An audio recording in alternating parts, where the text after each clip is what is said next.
Allez, salut à tous, c'est Cal et bienvenue dans cette nouvelle vidéo. Alors aujourd'hui, nous allons regarder le Gastonia. Alors de suite, hein, on va pas y aller par quatre chemins, c'est une tuerie quoi. La figurine n'est pas grosse, mais c'est juste énorme au niveau des détails, au niveau de la sculpture, ce qu'ils ont réussi à faire sur l'animal aussi petit quoi. On va commencer par la tête. La tête est super, mais alors super bien faite. À première vue, on ne dirait pas qu'il y a énormément de relief, mais là où je trouve que ils ont été forts, c'est que on a finalement la sculpture qui est plutôt légère entre les joues et le bec du Gastonien. La peinture noire finalement vient renforcer, vient appuyer cet effet de décalage et de relief. Ça lui donne encore, la peinture donne encore plus de relief quoi. Sur le dessus, c'est à peu près la même chose. On retrouve des taches noires là. Et ça vient encore une fois appuyer le relief, quoi. C'est juste bien fait, quoi. Euh, la pupille noire, finalement, avec cette couleur plutôt marron, avec ses traits accentués, ces quelques touches noires par-ci par-là. Honnêtement, quand on le voit de près, même de loin, parce que là je suis quand même derrière, je suis passé derrière la caméra, forcément, puisqu'on ne me voit pas. Mais de loin, j'ai vraiment l'impression que c'est une tête reptilienne, quoi. J'ai vraiment l'impression de retrouver une tête de lézard. Vous savez, les petits lézards qu'on trouve dans les jardins, qu'on trouve un petit peu partout, bon, même s'ils n'ont pas cette couleur marron. Mais honnêtement, c'est bien fait. Alors, ensuite, au niveau des couleurs choisies, cette espèce de trait noir et avec un trait blanc au milieu, là, je sais pas, ça donne une espèce d'air de putois ou d'espèce de fouine d'animaux, en tout cas, d'animaux des bois. Euh, je trouve que c'est plutôt bien fait, quoi. La sculpture au niveau des pattes est pas sensationnelle non plus, hein, c'est pas exceptionnel.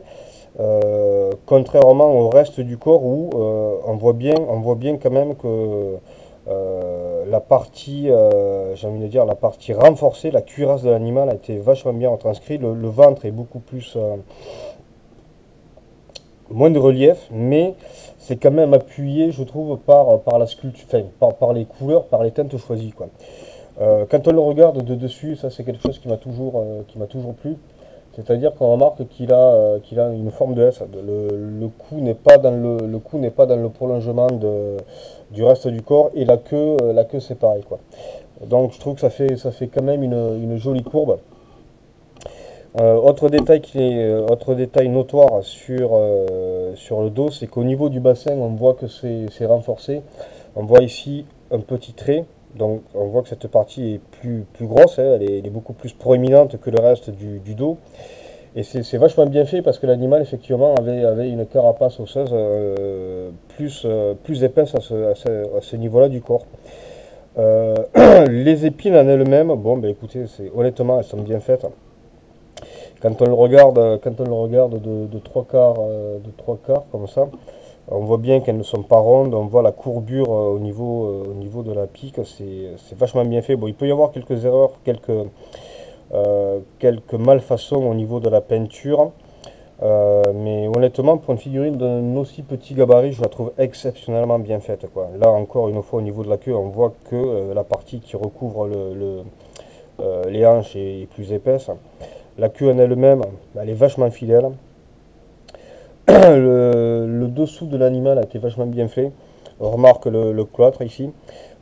Cloister, c'est quoi? C'est par là que les animaux pondaient les œufs, quoi. Donc on peut en conclure que ce Gastonia est une femelle.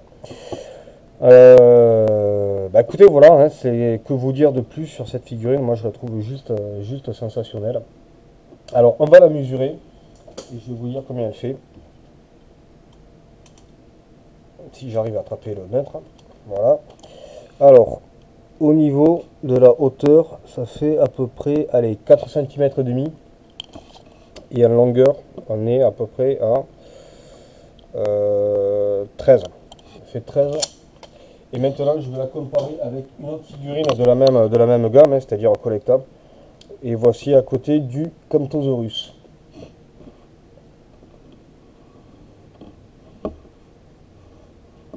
Donc on peut voir que les deux figurines ont à peu près le même gabarit.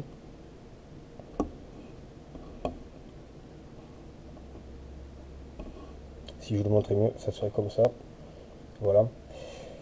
Donc voilà, écoutez, c'était le Gastonia. Honnêtement, c'est vraiment une figurine que je conseille parce elle est vraiment de toute beauté, quoi.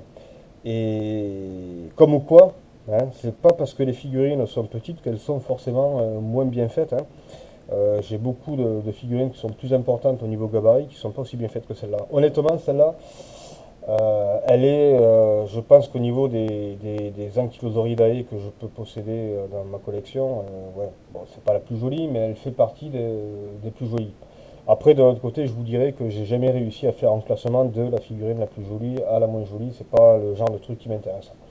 Voilà, bah écoutez, j'espère que cette revue vous aura un petit peu guidé. Et surtout, honnêtement, hein, si vous voulez, si vous êtes collectionneur, si vous voulez l'acheter, elle ne va pas, elle ne dépareillera pas dans votre collection. Loin de là, ça, je peux vous le garantir. Allez, à la prochaine, ciao!